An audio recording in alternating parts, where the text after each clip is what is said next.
Our political panel. Joining me from our Perth studio is Parliamentary Secretary to the Prime Minister, Tudge, and from our Melbourne studio, Labor MP Kelvin Thomson.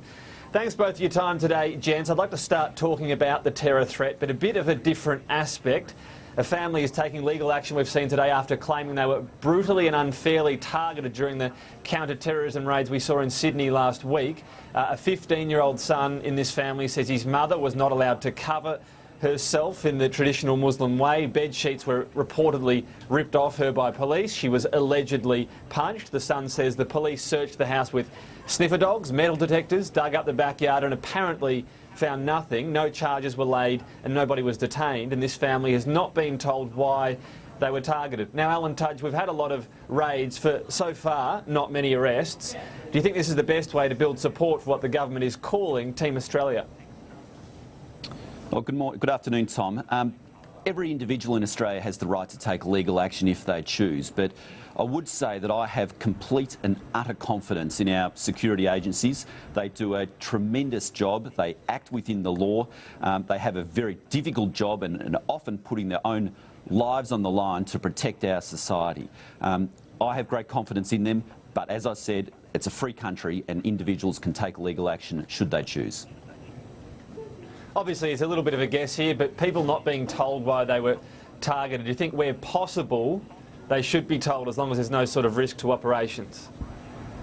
Well, the operational objective is the most important criteria here, and we always take advice from our security agencies in terms of what the government does. In this particular instance, it was the New South Wales Police Force who made decisions about what they should do on the basis of real and present threats. And I have full confidence in what they do, the communications they provide, the activities they do, the training and professionalism that they have.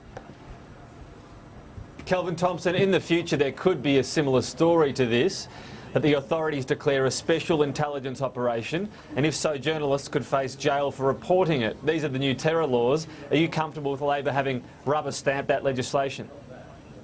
I don't think there's any prospect, Tom, that operations of this kind would receive that kind of approach. I believe that journalists and others will continue to be free to report things that go on in the public domain, such as the raids that you're referring to. The New South Wales Police have indicated in this instance that they are prepared to investigate and act upon any complaints that are made. There's a suggestion that legal action may be undertaken, and of course that's the right of people who feel aggrieved by the actions of authorities. So not having been there, I'm not in a position to comment on the facts of this case, but we do have in place processes that ensure that if the wrong thing is done to people, that they do have courses or access to redress. OK, well, moving on to your portfolio, Tudge, of Indigenous Affairs. You're seeking feedback, we understand, on a healthy welfare card, which could mean putting some or all of a person's welfare payment on this cashless card, meaning it can only be used for living essentials, if you like. I know you're seeking feedback, but where do you sit on this? Is this something you think will work? Are we talking 80% of the payment on the card? Where do you think it would work best? Yeah, Tom, this was a recommendation from Andrew Forrest, who we asked to provide some advice for us as to how to get more Aboriginal people into jobs. And it's a broad report that he's given us, with one of the central recommendations being this cashless debit card idea. And the key rationale for the recommendation was that there is significant alcohol and drug problems in many Indigenous communities, many mainstream communities, and this is potentially a way to curb some of those problems. Now, we've heard a lot of advice on this. I've consulted broadly across the country in relation to this idea and the other ideas, and we're yet to make a decision. Some of the things which you put forward just in that intro, yes, of course we're considering, but as we are considering other ideas that have come forward for us as well. OK, so you're going to wait until the full result, if you like, as in you don't have an indication, yes, an inclination on this? Not at this stage, Tom. We don't. We've heard numerous opinions from across Australia. Some people who like the entire concept and would like the entire concept implemented tomorrow. Others who don't like it at all, and there's some who are in between. All right. And we're going to methodically go forward for this and see where this lands. We'll see where that lands then, as you mentioned. Kelvin Thomson, also within this policy area, new laws to compensate members of the stolen generation are likely to pass the Senate in South Australia next week. This is a push from the opposition, the Liberal opposition supported by the Greens. Should Labor support this? And more broadly, should there be a view to a national scheme so it's not state by state? We've had Tasmania so far, maybe South Australia now. Yes, I think there is a case for a national approach to this issue, although obviously the facts have varied from situation to situation, but I think it would be preferable to look at a national approach rather than have the prospect that different approaches will be applied in different states. And you think, I know it's not your state, but South Australia would support the Greens and Liberal push there? Well, I'm not in a position to comment on the South Australian government or parliamentary party in terms of how they are dealing with it, but it does seem to me that if the thing was dealt with at a national level, that might produce fairer outcomes. Fair enough. Alan Tudge, would a national approach to this be a good idea in your opinion?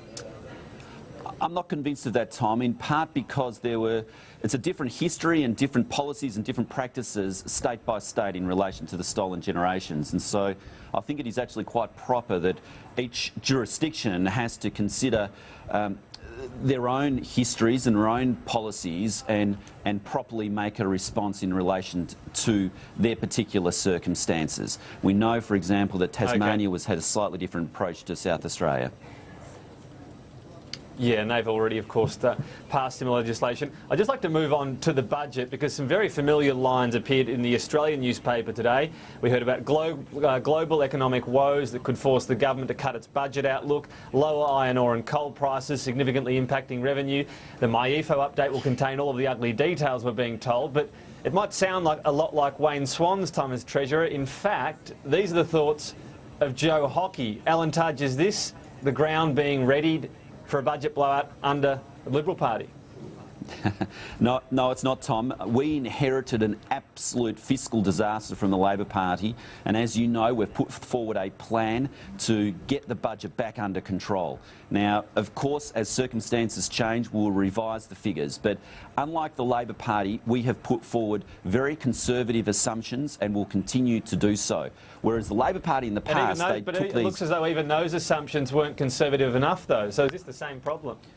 Well, let's just wait and see, and all will be revealed in the MyEFO later this year. But the contrast is very stark, Tom, to under the Labor Party, which you mentioned, where at every single budget they put the most optimistic revenue assumptions. They then spent up to those revenue assumptions, and then of course the following year they'd sort of say, "Oh no, we didn't hit our revenue targets." But meanwhile, they've locked in the expenditure, and that's exactly one of the reasons why we're in such a fiscal mess right now. So we'll be very honest with the Australian people. We'll take conservative assumptions, and we need to get the budget back under control.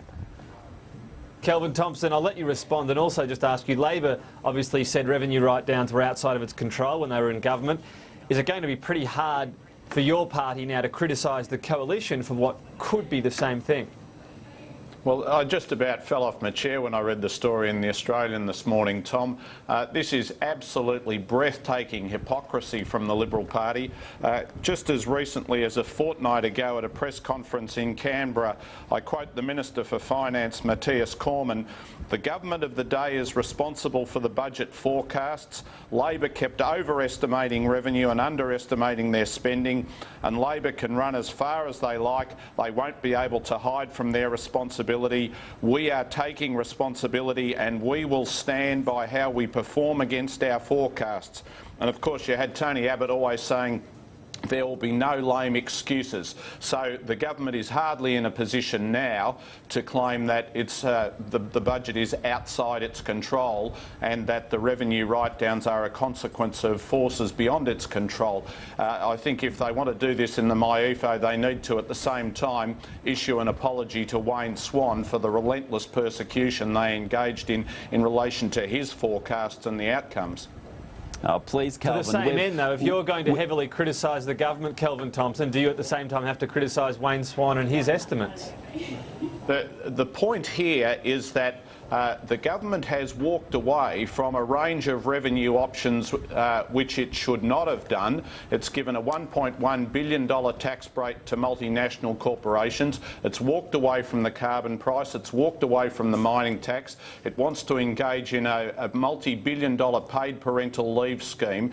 It has ways of helping to balance the budget. It is not using them.